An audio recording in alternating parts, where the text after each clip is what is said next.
यह एक ऐसी दुनिया है जहाँ पैसों की कोई वैल्यू नहीं, यहाँ टाइम ही सब कुछ है। यहाँ अगर आपको कोई चीज खरीदनी है तो आपको उस चीज के बदले अपनी जिंदगी का कुछ टाइम देना पड़ेगा, तब जाकर आप उस चीज को खरीद पाएंगे। लेकिन इस दुनिया में एक अच्छी जिंदगी गुजारने के लिए आपके पास टाइम का होना भी जरूरी है, क्योंकि यहाँ जब किसी इंसान की एज 25 साल तक पहुंच जाती है तो उस इंसान के हाथ पर 1 साल का टाइम स्टार्ट हो जाता है। जिस पल काउंटडाउन 0 हुआ उसी पल वह इंसान खत्म। अमीरों के पास इतना टाइम था कि वह 1000 साल की जिंदगी भी जी सकते थे। अमीरों ने खुद के लिए एक अलग दुनिया बना ली थी जहां वो लोग एक सुकून भरी जिंदगी गुजार रहे थे, लेकिन वहीं दूसरी तरफ गेटो सिटी में रहने वाले गरीब लोग दिन रात मेहनत करके खुद के लिए टाइम कमाते थे, नहीं तो उनकी जिंदगी खत्म हो जाएगी। इन्हीं गरीबों की बस्ती में विल नाम का एक लड़का रहता था जिसकी घड़ी में सिर्फ 23 घंटे ही बचे थे। विल अपनी मॉम के साथ रहता था। अब क्योंकि 25 साल के बाद उम्र रुक जाती है, इसीलिए उसकी माँ 50 साल की होकर भी बहुत जवान दिख रही थी। आज विल की माँ का 50वां जन्मदिन था। विल अपनी मॉम का बर्थडे सेलिब्रेट करने के लिए पिछली रात ओवर टाइम करके एक शैंपेन की बोतल लाया था। यह देखकर विल की मॉम बहुत खुश हो जाती है और वो विल से कहती है कि मैं अपने पोतों को देखना चाहती हूँ, तुम किसी लड़की को डेट क्यों नहीं करते? जिस पर विल जवाब देता है कि इन सब चीजों के लिए टाइम किसके पास है। विल की मॉम ने उससे कहा कि इलेक्ट्रिसिटी बिल और बैंक से लिया हुआ लोन कल की डेट तक मुझे क्लियर करना होगा, नहीं तो हमें फाइन पड़ सकता है। इसीलिए अब मैं जा रही हूँ और कल रात तक सभी बिल्स और बैंक के लोन्स जमा करवा कर वापस आऊंगी। उसने कहा कि मेरे पास सिर्फ 3 दिन का टाइम है। इलेक्ट्रिसिटी बिल और बैंक का लोन चुकाने में मेरे पास लगभग सारा टाइम खर्च हो जाएगा, इसीलिए कल शाम को तुम जरूर बस स्टॉप पर मेरा इंतजार करना, ताकि मेरा सारा टाइम खत्म होने से पहले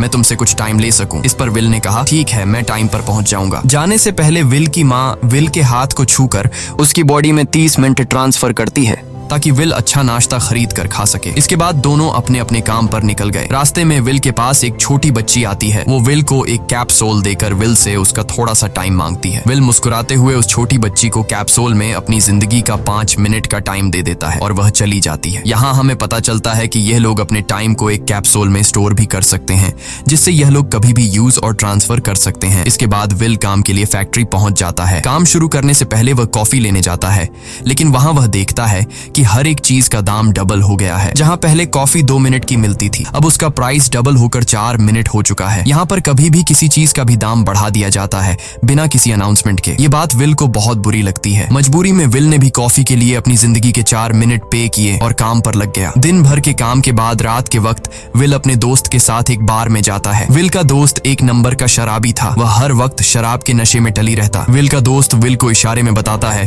कि वह आदमी सबको फ्री में दारू पिला रहा है और उसके पास बहुत ज्यादा टाइम है। ये सुनकर विल ने जब उस आदमी की तरफ देखा तो उसे चारों तरफ से लड़कियों ने घेरा हुआ था। विल की जब उस आदमी की घड़ी पर नजर गई तो उस आदमी के पास 116 साल का टाइम था। ये देखकर विल समझ जाता है कि यह आदमी ग्रीनिच सिटी से है, क्योंकि गेटो सिटी में लोगों के पास ज्यादा से ज्यादा 2 दिन का टाइम होता है। विल उस आदमी के पास आया और उसे वार्न करने लगा कि यहाँ पर तुम्हें नहीं होना चाहिए था। यहाँ चोरों का खतरा है, ये लोग तुम्हें मारकर तुम्हारा टाइम चुरा लेंगे, इसलिए जल्दी से यहाँ से निकल जाओ। लेकिन वो आदमी विल की बातों को सीरियस नहीं लेता और उसे इग्नोर करके ड्रिंक करने लग जाता है। तभी उस बार में फोर्टिस नाम का एक गैंगस्टर अपने ग्रुप के साथ आया, जिसे देखकर सारे लोग बाहर निकल भागे। दरअसल यह शहर के सबसे बड़े गुंडे हैं जो लोगों से जबरदस्ती टाइम चुराते हैं। विल का दोस्त विल को पकड़कर ले जाने लगा, लेकिन विल ने जाने से इनकार कर दिया और वहां एक कोने में छिपकर सब कुछ देखने लगा। फोर्टिस उस अमीर आदमी से उसका सारा टाइम लूटने आया था। फोर्टिस उस अमीर आदमी को चैलेंज करता है कि चलो पंजा लड़ाते हैं और जो हारेगा वह अपना सारा टाइम जीतने वाले को दे देगा। ये टाइम फाइट आर्म रेसलिंग की तरह थी, जिसमें 2 लोगों को एक दूसरे की कलाई पकड़नी होती थी। जिस भी इंसान की कलाई नीचे होती थी उसका टाइम घटने लगता था और वो टाइम उस आदमी के हाथ में ट्रांसफर होने लगता था जिसकी कलाई ऊपर होती थी। इस तरह जीतने वाला इंसान सारा टाइम उस दूसरे आदमी से अपनी बॉडी में स्टोर करके उसे मार देता। फोर्टिस उस आदमी से कहता है क्या तुम इसके लिए तैयार हो? इस पर उस अमीर आदमी ने कहा कि मैंने बहुत ज्यादा ड्रिंक की हुई है, इसलिए मुझे कुछ टाइम चाहिए, उसके बाद मैं तुम्हारे चैलेंज के लिए तैयार हूँ। फोर्टिस कहता है कि ठीक है, ये तुम्हारी आखिरी ख्वाहिश है, जाओ मैं तुम्हें तैयार होने के लिए कुछ मिनट देता हूँ। फोर्टिस उसके साथ अपना एक आदमी भी भेज देता है ताकि यह भाग न सके। वो अमीर आदमी बाथरूम में आकर बहुत ज्यादा उल्टियां करने लग जाता है, क्योंकि उसे काफी चढ़ गई थी। इसलिए अगर वो इस हालत में फोर्टिस से पंजा लड़ता तो इस अमीर आदमी का हारना कंफर्म था। तभी विल वहां पर आ जाता है। वो फोर्टिस के आदमी को मारकर उस अमीर आदमी को अपने साथ उस जगह से बाहर निकाल लेता है और उसे फोर्टिस से बचाकर एक सेफ जगह पे ले आया। विल ने उस अमीर आदमी से कहा कि मैंने तुमसे कहा भी कि तुम्हारी जान को खतरा है, तुम जानबूझकर अपना टाइम क्यों बर्बाद कर रहे हो? वो आदमी विल को अपना नाम हेनरी बताता है और वो विल से पूछता है कि तुम्हारी उम्र उम्र कितनी है? विल ने बताया 28 साल। हेनरी ने कहा, मेरी उम्र 105 साल है और अब मैं जिंदगी से थक चुका हूँ। मैंने अपनी लाइफ में हर एक चीज का मजा लिया है और अब मुझे इस जिंदगी की जरूरत नहीं है। मैं जीना नहीं चाहता। ये सुनकर विल ने हैरानी से पूछा, आखिर तुम कहना क्या चाहते हो? इस पर हेनरी ने कहा, लगता है तुम अब तक हकीकत से अनजान हो। क्या तुमने कभी सोचा है कि इस दुनिया में अलग अलग टाइम जोन्स क्यों बनाए गए हैं? आखिर क्यों तुम्हारे टाइम जोन गेटो में किसी भी वक्त चीजों के दाम और टैक्स बढ़ा दिए जाते हैं? दरअसल महंगाई जानबूझकर बढ़ा दी जाती है ताकि गरीब लोग मरते रहें और उनकी मौत का फायदा ग्रीनविच टाइम जोन के अमीर लोगों को होता रहे। असल में ये सारा सिस्टम उन्हीं का बनाया हुआ है। जरा सोचो, वहाँ ग्रीनविच टाइम जोन में लोगों के पास जीने के लिए हजारों साल हैं, लेकिन यहाँ गेटो में तुम लोग हर रोज जीने के लिए मेहनत मजदूरी करते हो। ऐसा इसलिए है क्योंकि उन्होंने तुम्हें यह करने के लिए मजबूर किया है। वो लोग तुम लोगों को ज्यादा टाइम देना ही नहीं चाहते ताकि तुम लोग मजबूरी में उनके लिए काम करते रहो। वो लोग महंगाई बढ़ाकर तुम्हें ज्यादा से ज्यादा टाइम खर्च करने पर मजबूर करते हैं ताकि तुम्हारे टाइम से वो हमेशा की जिंदगी जी सकें। उन्होंने अपनी जिंदगी का हर एक दिन गरीबों की मौत से इकट्ठा किया है और मैं ऐसी जिंदगी बिल्कुल भी नहीं जीना चाहता जो किसी गरीब मजबूर इंसान की मौत से मिली हो। ये सब सुनकर विल समझ गया कि हेनरी बहुत ही नेक दिल इंसान है। हेनरी ने विल से आगे पूछा, अगर तुम्हारे पास मेरे जितना टाइम होता तो तुम क्या करते? विल ने मुस्कुराकर कहा कि सबसे पहले मैं बार बार टाइम को देखना छोड़ देता, क्योंकि उस वक्त भी विल के पास सिर्फ 18 घंटे होते हैं। वो सोने से पहले, सोने के बाद, खाना खाते टाइम हर वक्त अपनी घड़ी देखता रहता है, क्योंकि मुझे डर लगता है कि कहीं मेरा टाइम खत्म न हो जाए और मैं मर न जाऊं। विल कहता है कि मेरी मॉम घर संभालने के लिए बहुत ज्यादा मेहनत करती है। अगर मेरे पास तुम्हारी तरह इतना ज्यादा टाइम होता तो मैं अपनी मॉम के लिए ग्रीनविच सिटी में एक अच्छा घर खरीदता और हम दोनों वहाँ पर खुशी से जिंदगी गुजारते। इसके बाद विल ने हेनरी से कहा, आज रात हमें यहीं रुकना होगा, सुबह तक खतरा टल जाएगा, तब तुम वापस अपने घर लौट जाना। इसके बाद ये दोनों सो जाते हैं। सुबह उठकर हेनरी देखता है कि विल अभी भी सो रहा है। वो विल के पास आता है और उसके पास जितना भी टाइम होता है वो सारा का सारा विल को ट्रांसफर कर देता है और अपने पास कुछ ही मिनट बचाकर एक ब्रिज के ऊपर जाकर बैठ जाता है। विल जब नींद से जागा तो उसने देखा कि हेनरी वहां से जा चुका है। तभी हमेशा की तरह नींद से जागने के बाद विल ने अपनी घड़ी में नजर डाली। विल की घड़ी में 116 साल ऐड हो चुके थे। यह देखकर उसकी आंखें खुली की खुली रह गईं। उसे लगा कि वो अभी भी नींद में है और सपना देख रहा है। इसी दौरान विल की नजर विंडो पर पड़ी जिस पर लिखा था, मेरा टाइम बर्बाद मत करना। वो समझ जाता है कि हेनरी ने मुझे अपना सारा समय दे दिया है। तभी विल ने हेनरी को दूर एक ब्रिज के किनारे पर बैठे देखा। विल जल्दी से हेनरी की तरफ भागा, लेकिन अब बहुत देर हो चुकी थी क्योंकि हेनरी के पास अब बस कुछ ही सेकंड्स बचे थे और थोड़ी देर बाद वो एक झटके से मरकर ब्रिज से नीचे पानी में गिर गया। विल को हेनरी की मौत का बहुत ज्यादा दुख होता है। अब विल के पास 116 साल की जिंदगी थी और वो समझ जाता है कि अगर मैं यहाँ पर रहा तो लोग समझेंगे कि हेनरी को इसी ने मारा है। विल जल्दी से अपने दोस्त के पास जाता है। विल का दोस्त विल के हाथ में इतना सारा टाइम देखकर शॉक रह जाता है, जिसके बाद विल ने अपने दोस्त को दोस्ती की खातिर 10 साल का टाइम दिया। ये देखकर विल का दोस्त उसका दिल से शुक्रिया अदा करता है। विल कहता है कि यहाँ रहना मेरे लिए अब ठीक नहीं, क्योंकि इतने ज्यादा टाइम को देखते हुए मेरा टाइम छीनने के लिए कोई भी मुझे मार सकता है। अब मैं अपनी माँ के लिए ग्रीनविच सिटी में एक अच्छा सा घर खरीद सकता हूँ और वहाँ पर एक सेफ लाइफ गुजारूंगा। जिसके बाद विल अपने दोस्त को गुड बाय कहकर वहाँ से निकल जाता है और सीधा उस बस स्टॉप पर जाकर मॉम का इंतजार करने लगता है, जहाँ 2 दिन पहले उसकी मॉम ने उससे कहा था कि मैं इलेक्ट्रिसिटी का बिल और बैंक का लोन चुकाकर इस बस स्टॉप पर पहुंचूंगी। दूसरी तरफ विल की मॉम सारे लोन और बिल्स भरने के बाद घर लौटने के लिए बस में चढ़ी, पर तभी उसे पता लगा कि एक ही दिन में बस की टिकट के दाम डबल हो गए थे। पहले जहां टिकट 1 घंटे में आती थी वहीं अब प्राइस 2 घंटे हो गया था। ये देखकर विल की मॉम बहुत ज्यादा परेशान हो जाती है क्योंकि विल की मॉम के पास सिर्फ 1.5 घंटा बचा था। विल की मॉम बस ड्राइवर से रिक्वेस्ट करती है कि अगले स्टॉप पर मेरा बेटा उसे बाकी का टाइम दे देगा, लेकिन बस ड्राइवर ने साफ इनकार कर दिया और कहा कि अगर टाइम नहीं है तो फिर पैदल चली जाओ। लेकिन विल की मॉम को पता था कि अगला बस स्टॉप बहुत दूर है, अगर वह पैदल भी जाती है तो उसे पहुंचने में 2 घंटे लगेंगे। उस वक्त बस में ढेर सारे पैसेंजर्स सवार थे। विल की मॉम ने उनसे भी रिक्वेस्ट की पर किसी ने भी उनकी मदद नहीं की। इतने में ही बस वहां से निकल गई। विल की मॉम रेचल के पास ज्यादा टाइम नहीं बचा था, इसलिए वह दौड़ती हुई पैदल घर की तरफ भागने लगी। दूसरी तरफ विल अपनी मॉम के लिए फूलों का गुलदस्ता लिए बस स्टॉप पर उनका इंतजार कर रहा था, क्योंकि आज उसे अपनी मॉम का बर्थडे सेलिब्रेट करना था। बस जब उस स्टॉप पर पहुंची तो कई सारे पैसेंजर्स उतर आए, पर उनमें से विल की मॉम नहीं थी। विल यह देखकर परेशान हो जाता है और उसे समझ आ गया कि जरूर उसकी मॉम मुसीबत में है। वह उसी वक्त अपनी मॉम की तलाश में भागा। उधर रेचल के पास अब कुछ ही मिनट बचे थे। वह रास्ते में आने वाली गाड़ियों और लोगों के घरों का दरवाजा पीट पीट कर उनसे थोड़ा समय उधार मांग रही थी, लेकिन कोई भी उसकी मदद करने को तैयार नहीं था। इधर विल जब कुछ दूर गया तो उसे उसकी मॉम दौड़ती हुई नजर आ गई। अपनी मॉम को भागते हुए देख विल समझ गया कि उनके पास ज्यादा टाइम नहीं है। वह अपना अपना हाथ आगे करके तेजी से उनकी तरफ दौड़ने लगा। उधर रेचल के पास अब सिर्फ 10 सेकंड्स ही रह गए थे। वह भी पूरी तेजी से विल की ओर भाग रही थी, लेकिन जैसे ही रेचल अपने बेटे विल के पास पहुंची, उसका टाइम खत्म हो जाता है और वह मर जाती है। यह देखकर विल को बहुत दुख होता है, क्योंकि उसने अपनी मॉम के लिए क्या कुछ नहीं सोचा था। वह चीख चीख कर रोने लगा। अगली सुबह तक हेनरी की डेड बॉडी टाइम कीपर्स को मिल चुकी थी। ये टाइम कीपर्स वहां पर इन्वेस्टिगेशन करते हैं। आज की दुनिया में टाइम कीपर्स होते थे जो पुलिस की तरह थे। इन टाइम कीपर्स का काम भी क्राइम को रोकना होता है। टाइम कीपर्स के ऑफिसर रेमंड ने उस जगह में अच्छी तरह से जांच की, लेकिन उसे कोई भी क्लू नहीं मिला। तभी रेमंड की नजर उस ब्रिज के पास लगे सीसीटीवी कैमरा की तरफ गई। वह सीसीटीवी फुटेज चेक करने सीसीटीवी रूम के लिए निकल पड़ा। दूसरी तरफ विल समझ चुका था कि उसकी मॉम की मौत के लिए ग्रीनिच में रहने वाले अमीर लोग ही जिम्मेदार हैं, जिन्होंने गेटो शहर के लोगों को एक एक सेकंड का मोहताज बना दिया है। अब विल उनसे बदला लेने ग्रीनिच की तरफ निकल पड़ा और यहाँ से होती है असल कहानी शुरू। ग्रीनविच सिटी में एंटर होने के लिए विल को 1 साल का टाइम खर्च करना पड़ा और ग्रीनिच सिटी जा पहुंचा। वहां जब विल ने अमीर लोगों का लाइफस्टाइल देखा तो उसकी आंखें खुली की खुली रह गईं। वहां लोगों के पास इतना टाइम था कि वो लोग मरने का नाम तक भूल गए थे। यहाँ पर अमीर लोग के बॉडीगार्ड के पास भी 100 साल से भी ज्यादा का टाइम था। ये देखकर विल गुस्से से लाल हो जाता है, क्योंकि विल जिस शहर से आया था वहाँ पर लोगों के पास सिर्फ 24 घंटे की जिंदगी थी। विल वहाँ एक महंगे होटल में रुकता है। खाना खाते दौरान एक बहुत ही खूबसूरत लड़की विल को देखती है, जैसे उसे विल पसंद आ गया हो। दूसरी तरफ टाइम कीपर रेमंड हेनरी की मौत के वक्त का सीसीटीवी फुटेज चेक कर रहा था। तभी उसे फुटेज में विल दिखाई देता है। हालांकि कैमरा ने हेनरी को ब्रिज से गिरते हुए रिकॉर्ड नहीं किया था, लेकिन उस फुटेज में विल ब्रिज के पास खड़ा नजर आ रहा था, जिससे रेमंड को विल पर शक होने लगा। इसलिए रेमंड ने अपनी टीम को विल के बारे में जानकारी इकट्ठा करने को कहा। रिसर्च के दौरान टाइम कीपर्स को यह बात पता चल जाती है कि विल नाम का एक आदमी बहुत सारा टाइम खर्च करके ग्रीनविच सिटी में एंटर हो गया है, जिससे रेमंड को यह बात कंफर्म हो जाती है कि विल ने ही हेनरी को मारा है। रेमंड उसी वक्त अपनी टीम के साथ ग्रीनविच शहर की ओर रवाना हो गया। दूसरी ओर ग्रीनविच शहर में विल एक कैसीनो में आया, जहाँ कुछ अमीर लोग पोकर खेल रहे थे। विल भी उनके साथ बैठ जाता है। एक नए आदमी को देखकर ये लोग उस पर हंसने लगते हैं, लेकिन विल गैम्बलिंग में माहिर था।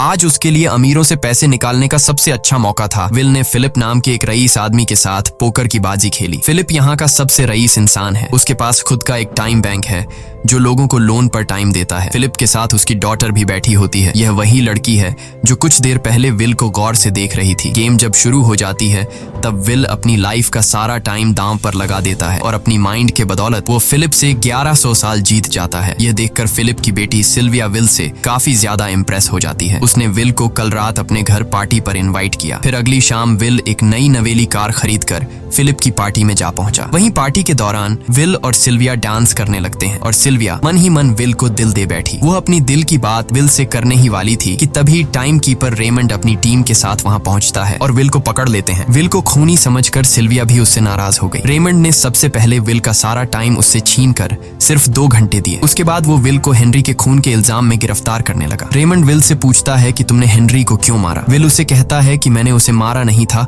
बल्कि वो खुद जीना नहीं चाहता था, इसलिए उसने मुझे 116 साल दिए और बाद में उसने खुद की जान ली। लेकिन रेमंड विल की बात पर यकीन नहीं करता। विल समझ जाता है कि रेमंड मुझे हेनरी के झूठे केस में फंसाकर उम्र भर कैद के लिए मुझे जेल में डाल देगा, इसलिए वह मौका देखते ही रेमंड के आदमियों को मारकर खुद को आजाद कर लेता है और उनकी बंदूक लेकर सिल्विया को बंदी बना लिया। सिल्विया को ढाल बनाकर विल उसे साथ लेकर भाग निकला और रेमंड और उसके आदमियों को चकमा देता हुआ वापस गेटो शहर आ पहुंचा। इस दौरान विल के पास टाइम काफी कम बचा था। उसने सिल्विया से कुछ टाइम उधार मांगा, लेकिन सिल्विया ने उसे 1 सेकंड भी देने से इनकार कर दिया, क्योंकि वह भी उसे हेनरी का खूनी समझ रही थी। इसलिए वो और तेजी से गेटो शहर की तरफ कार दौड़ाता है ताकि वहां पहुंचकर किसी से टाइम उधार ले सके। जल्दबाजी में उसका ध्यान आगे सड़क पर बिछी कंटीली तारों पर नहीं पड़ता, जिससे टकराते ही विल की कार ब्रिज से नीचे गिर जाती है। इस एक्सीडेंट में विल और सिल्विया बेहोश हो गए। असल में रास्ते में वह कांटे फोर्टिस और उसकी गैंग ने बिछाए थे। फोर्टिस ने देखा कि सिल्विया के पास 10 साल का टाइम था। वो सिल्विया का सारा टाइम चुरा कर वहां से निकल जाते हैं। इतने में ही विल और सिल्विया को होश आया। सिल्विया ने जब अपने हाथ की तरफ देखा तो वो परेशान हुई, क्योंकि उसके पास सिर्फ 30 मिनट ही बचे थे और विल के पास भी कुछ मिनट ही बचे थे। पर फिर भी उसने सिल्विया को अपने कुछ मिनट दिए, जिससे इन दोनों का टाइम बराबर हो गया। इसके बाद विल सिल्विया को लेकर जल्दी से अपने दोस्त के घर जाता है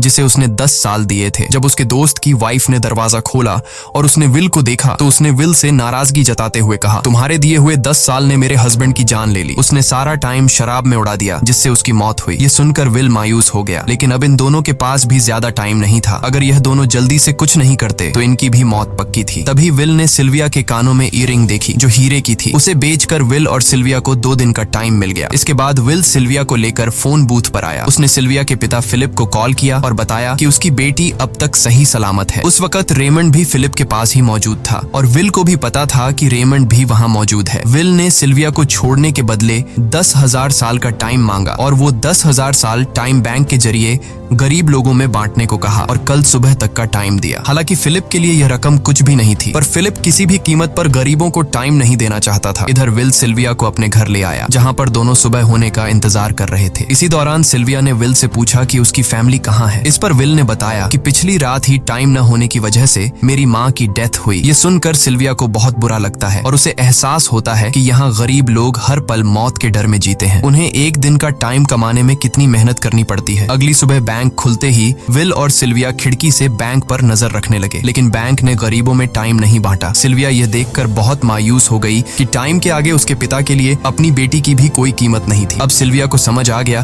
कि उसके पिता सिर्फ बिजनेसमैन नहीं है, बल्कि वो इस सिस्टम के हेड हैं। वो गरीब लोगों की मौत से अपनी जिंदगी के साल जमा करते हैं। सिल्विया को यूं मायूस देखकर विल ने उसे वापस घर भेजने का फैसला किया। वो उसे फोन बूथ पे ले आया और अपने पिता को कॉल करके अपने लिए मदद बुलाने को कहा। इस दौरान विल सिल्विया को वेपन भी दे देता है ताकि वो खुद की हिफाजत कर सके। इधर सिल्विया फोन पर अपने पिता से बात कर रही थी कि तभी टाइम कीपर रेमंड चुपके से वहां आ पहुंचा और विल पर गन तान दी। रेमंड विल पर गोली चलाने ही वाला था कि तभी सिल्विया ने रेमंड को देख लिया और घबराहट में रेमंड पर गोली चला दी। ये देख विल घबरा कर रेमंड के पास आया। हालांकि वो गोली रेमंड के हाथ को छू कर निकल गई थी। रेमंड के हाथ से बहुत खून निकल रहा था। विल ने रेमंड की घड़ी देखी। रेमंड के पास सिर्फ 2 घंटे बचे थे। दरअसल टाइम कीपर्स को भी सैलरी के तौर पर हर रोज 1 दिन का ही टाइम मिलता था। विल समझ गया कि जब तक रेमंड के पास उसके टीम वाले पहुंचेंगे तब तक रेमंड का ज्यादा खून बहने की वजह से उसकी मौत हो गई होगी। इसलिए विल रेमंड को 2 घंटे का टाइम देते हुए रेमंड की कार को लेकर वहां से निकल गया। रेमंड को गोली मारकर अब सिल्विया भी क्राइम लिस्ट में आ चुकी थी। हालांकि विल ने सिल्विया से कहा कि वो अभी इन सब से निकल सकती है, लेकिन ग्रीनिच में सिल्विया की जिंदगी पिंजरे में कैद पंछी की तरह थी। उसके पिता फिलिप ने उस पर बहुत सारी पाबंदियां लगा दी थीं, पर यहाँ आकर उसे आजादी का एहसास हो रहा था क्योंकि यहाँ वो अपनी मर्जी की मालिक थी और सिल्विया समझ जाती है कि यहाँ पर लोगों के साथ गलत हो रहा है। अब वह भी गरीबों को उनका हक दिलाने में विल के साथ थी। विल और सिल्विया ने मिलकर अमीरों को लूटना शुरू कर दिया। सिल्विया जो कि ग्रीनिच सिटी के चप्पे चप्पे से वाकिफ थी, इसलिए इन दोनों ने प्लान बनाया कि वो ग्रीनिच सिटी में बैंक से टाइम कैप्सूल चुराएंगे और उनको गरीबों में बांट देंगे। सिल्विया ने सबसे पहले अपने पिता फिलिप के कई सारे बैंक्स में डाका डाला क्योंकि फिलिप ने गरीबों की मौत से वह सारा टाइम इकट्ठा किया था। इन दोनों ने तिजोरी से सभी टाइम कैप्सूल एक बैग में पैक करके वहां से निकल गए और उन्हें गरीबों में बांटने लगे। इतनी बड़ी चोरी करने के बाद अब सरकार भी इन दोनों से तंग आ चुका था, इसीलिए सरकार ने इन दोनों के सर पर 10 साल का टाइम इनाम रख दिया। ये खबर सुनते ही गैंगस्टर फोर्टिस अब इन दोनों को कुत्ते की तरह ढूंढने लगा, लेकिन विल और सिल्विया हर रोज अपना ठिकाना बदलते रहते थे जिससे वो किसी के हाथ नहीं आते थे। यह दोनों एक होटल में छुपे हुए थे। इनके पास टाइम की कमी तो थी नहीं, इसलिए उन्होंने पूरे होटल को ही बुक कर लिया था। फोर्टिस इन दोनों की तलाश में उस होटल के बाहर आ पहुंचा। वहां उसने कुछ लोगों को पकड़कर उनसे विल और सिल्विया के बारे में पूछने लगा, लेकिन उन लोगों पर विल और सिल्विया के बहुत एहसानात थे, इसलिए ये लोग मरने के लिए तो तैयार थे, पर विल और सिल्विया का ठिकाना बताने के लिए तैयार नहीं थे। लेकिन जब फोर्टिस ने उन लोगों पर बहुत ज्यादा जोर जबरदस्ती की तो उनमें से एक बंदा मौत के डर से फोर्टिस को उस होटल के बारे में बता देता है जहां विल और सिल्विया छुपे हुए थे, जिसके बाद फोर्टिस फौरन अपनी गैंग के साथ वहां पर पहुंच जाता है और इन दोनों को पकड़ लेता है। अब विल और सिल्विया का उनसे बच पाना नामुमकिन था। फोर्टिस ने विल को एक टेबल पर बैठा दिया और उसे टाइम फाइट के लिए चैलेंज किया। विल समझ गया कि अगर मैंने चैलेंज से इनकार किया तो फोर्टिस के गैंग वाले लोग मुझे मार देंगे, इसलिए क्यों ना आज इसके साथ पंजा आजमाया जाए। फोर्टिस और विल ने एक दूसरे की कलाई पकड़ ली और मौत का खेल शुरू हुआ। फोर्टिस माहिर खिलाड़ी था, उसने शुरुआत में ही विल का हाथ नीचे कर दिया, जिससे विल का टाइम तेजी से फोर्टिस में ट्रांसफर होने लगा। लेकिन विल बिल्कुल जोर ही नहीं लगा रहा था, जैसे कि वो जानबूझकर हार रहा हो। पर जैसे ही विल के पास अपनी लाइफ के 3 से 4 सेकंड बचे, तभी विल ने अपनी पावर दिखाई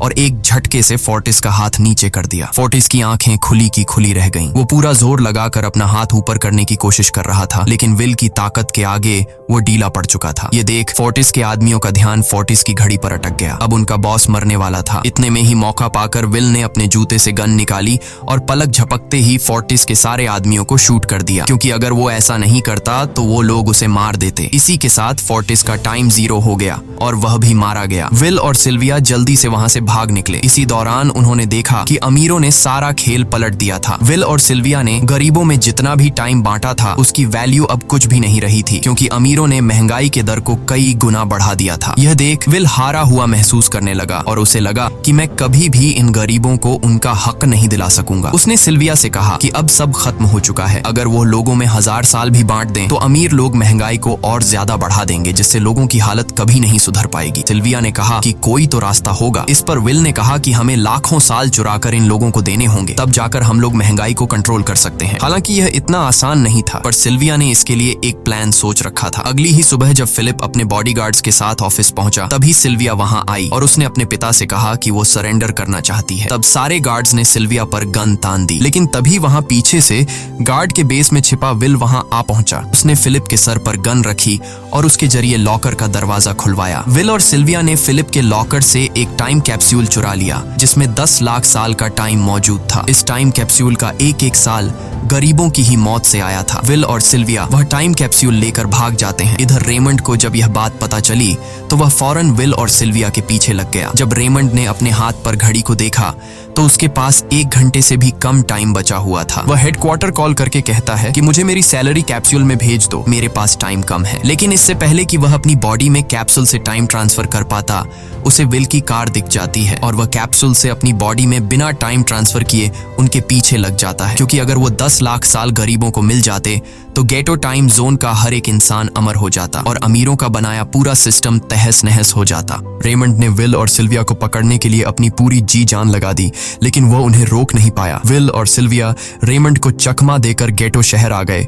और वह टाइम कैप्सूल एक बच्ची के हाथों में सौंप दिया। उन्हें पता था कि रेमंड सीधा हमारे पीछे गीटो शहर पहुंचेगा, इसलिए उन्होंने इस जगह को छोड़कर एक सुनसान जगह पर चले गए। उधर उन्होंने गीटो शहर के लोगों में लाखों साल बांटकर उन्हें अमर कर दिया था, लेकिन खुद इन दोनों के पास बहुत ही कम टाइम बच जाता है। बदकिस्मती से उसी पल रेमंड ने उन्हें पकड़ लिया। रेमंड ने विल को धमकी देते हुए कहा, अगर तुम्हें अपनी जान प्यारी है तो चुराया हुआ सारा टाइम वापस कर दो। तब विल ने उसे अपनी घड़ी का समय दिखाया। विल और सिल्विया के पास कुछ ही मिनट बचे थे। विल ने रेमंड से कहा, कहीं तुम भूल तो नहीं गए? याद है जब तुम मरने वाले थे तो मैंने तुम्हें कुछ टाइम उधार दिया था। टाइम तो तुम्हें मुझे वापस करना चाहिए। यह सुनकर रेमंड को याद आया कि विल और सिल्विया को पकड़ने की जल्दी में उसने अपने टाइम पर ध्यान ही नहीं दिया। जब उसने अपनी घड़ी पर नजर डाली तो उसके पास सिर्फ 5 सेकंड ही बचे थे, जो देखते ही देखते 0 हो गए और रेमंड मारा गया। विल और सिल्विया रेमंड से तो बच गए थे, पर इन दोनों के पास भी अब सिर्फ एक मिनट ही बचा था। ऊपर से उस सुनसान इलाके में उनकी मदद करने वाला भी अब कोई नहीं था। उन्हें अपनी मौत साफ नजर आ रही थी। इन दोनों ने मायूस होकर एक दूसरे को गले लगाया और तभी विल को रेमंड की कार नजर आई। विल फौरन कार की तरफ भागा